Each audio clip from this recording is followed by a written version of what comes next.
Hello, welcome to this video. My name is Justin Rempel. Today we're going to be taking a look at a sample student research paper. We're going to be taking a look at the rough draft before we dive in and take a look at the final draft.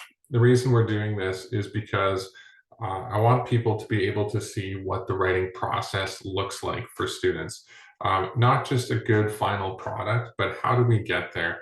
What is the process of writing, rewriting, editing, of revising that helps us to form a final paper that is really excellent and that is worthy of a really good mark. So this is a sample student paper done by a real student. They are anonymous, so you can see on this title page that I'm sharing on the screen that where their name would normally be, I've just written student sample. I've actually whited out their name. But I asked for permission if I could use and share this sample paper because I think it's a really good example, not just of what a good paper looks like, but also of what a good writing process looks like as we think about things like drafts and editing. So what we're looking at right now is a rough draft. I've written that on there. It's very clearly labeled. And this is the first thing to know about rough drafts is that they are meant to be messy and they are meant to be written on. So whether you're handwriting them or typing them up, it's a really good idea to mess them up in all sorts of wonderful, helpful ways, making notes for yourself to adjust and revise and change things down the road. They've got a good working title. Very first thing on this title page, you can see that they've paid attention to the APA formatting that they're doing for this paper. There's a few different citation styles for this paper. They're using APA citation, and that changes the way slightly that things like the title page and the reference page are structured and formatted. So this is a great layout for an APA paper. We start with the title. This is a good working title. They're not really going to need to change this. High functioning anxiety and practical coping strategies. Right away, the title communicates the basic topic of this paper. It's about not just anxiety, but a specific form of anxiety, high functioning anxiety. And the second part, the practical coping strategies, tells me a little bit about the thesis, what kind of idea or argument they're going to be focusing on and making in this paper. You are more than welcome to add a subtitle where you put a colon, that's the dot above the dot, at the end of your title, and then you add in an extra little line as your subtitle. And often that subtitle will provide a more focused idea of what the thesis is about. So for example, they could have titled their paper High Functioning Anxiety, colon, subtitle, Practical Coping Strategies to Help People with High Functioning Anxiety, something like that. The other thing that the title page really does is it provides all of the pertinent information. So after their name, you can see there's a bit of a space between the title and the student's name. And then all the other important information is given. The name of the school on its own line, the name of the course, including the grade level, the name of the teacher. Here they've called me Mr. Justin Rempel. Mr. is nice, but it's not necessary for me. Check with your teacher, see what they prefer. If you're in university, the professor has a PhD. It's very polite and formal to put doctor in front of their name. And then the last piece of information is the date. Now the date should be the actual date of submission. So if you've got a hard deadline for your paper, it's probably wise just to put the deadline date, even if you're handing it in slightly before that, so that your prof or your teacher knows it's on time. And it's a good reminder for yourself as you're working on the paper. When is this due again? Oh yeah, it's due by, in this case, December 3rd, 2022. Okay, so this is a great look for a title page. Page 2, and you can see they're putting in the page numbers here, is where the real writing begins. You can see that they've included their title in bold, centered at the top of the page. That's correct, that's proper. And it's exactly the same as the title we saw on the title page, but it's how we start our paper with this sort of header or heading. And right away, you're going to notice that there's a lot of marks on this paper. This is the rough draft. So this is very messy. And at one point, it was very clean. It was typed up. but then the student printed it out and they marked it up a bunch with pencil. The reason they did that is because that is called revising or editing. This is the work that we want to do. We do not expect our rough draft to be perfect. We expect our writing to be filled with errors.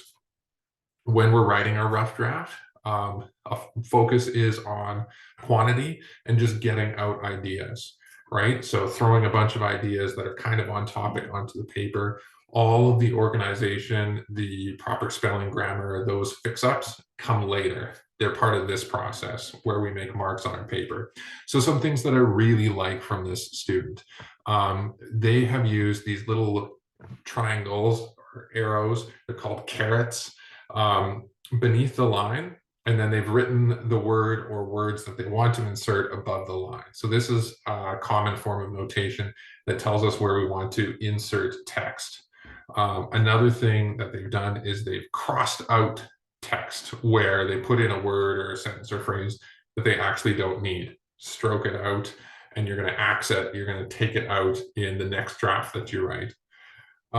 You'll notice that some of the words they're inserting have to do with in-text citations. They're working on their in-text citations. That means every time we have a direct quote or information that's borrowed from another source, it's not our own, it's not original, we put in these brackets. And in the brackets, we say the name of the author of the source, comma, and the year.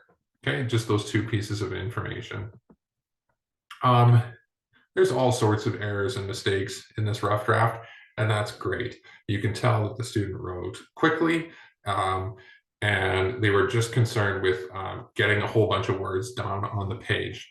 For example, even if I look at this very first sentence, this opening phrase, according to World Health Organization, I can tell that they missed an article. It should be according to the World Health Organization. They probably just missed this small word in their speed, in their hurry to just get writing and get stuff out on the page. That's fine. And actually, I noticed that they didn't catch it in this original rough draft. I don't see any marks that show that they noticed there was a word missing in this sentence. But when I look at the final draft of the paper, they do have that article in. The opening sentence of their final paper says, according to the World Health Organization. That's because they put this paper through multiple drafts. They did a draft like this where they edited, and then they gave it to a family member or a friend for a peer edit so that another set of eyes could look at it and give them feedback. So having multiple drafts and multiple tries at a paper basically really helps you to catch all of those little errors, because you're not going to catch them all the first time. It's going to take you 2 or 3 tries to get all the little things. Let's keep looking. Lots of crossed out words, maybe some replacement words as the student tries to rephrase things. You can see lots of notes now written in the margins. This is when they have a few more words that they want to insert. One thing I really like is this little asterisk, this side note that they've made for themselves. And they're basically noting the sentence structure is too close to the original. So they're concerned about plagiarism. They're concerned that their writing is actually really not in their own original words. So you have 2 options basically at that point. You can go with the direct quote, put it in quotation marks, or you reword it, you restructure it to make it into your own words. Either way, you're going to need to have a citation. Whether it's a direct quote or not, it's still borrowed information, and you need to refer to the original source in your brackets. Another thing that I see a lot of is these arrows. And these arrows are showing where they want to take chunks of text and move them to a different place. So that might be a sentence, it might be a full paragraph. And the reason they're making these arrows and showing where they want to move text around is because they want to reorder their information a little bit. So they're really thinking about, as they read through it the second time, what sense does it make to, or what order do I need to put the information in for it to make sense? And sometimes you introduce a concept a little too early or a little too late. You say the first thing second or third and the third thing first, and you go, you know what, it'll actually make a lot more sense if I switch up the order. I should really say this up here. I should really say this part down here. And so you're making these arrows. It really doesn't matter what system you use of notation. as long as you use a system that makes sense to you in your mind, that you're going to remember. When you look back on your notes and you rewrite this for your second draft, are you going to know what your notes mean? That's the most important thing, because these notes are not for the teacher. Although it is really helpful for me to see this, I can really understand the student's process. The notes are for you and for your purposes as a writer, as you're reworking. Lots of things crossed out, lots of notes on the side. This is great. This is good, messy work. And all of this work is going to lead to a good final product. And we're going to take a look at that in our next video.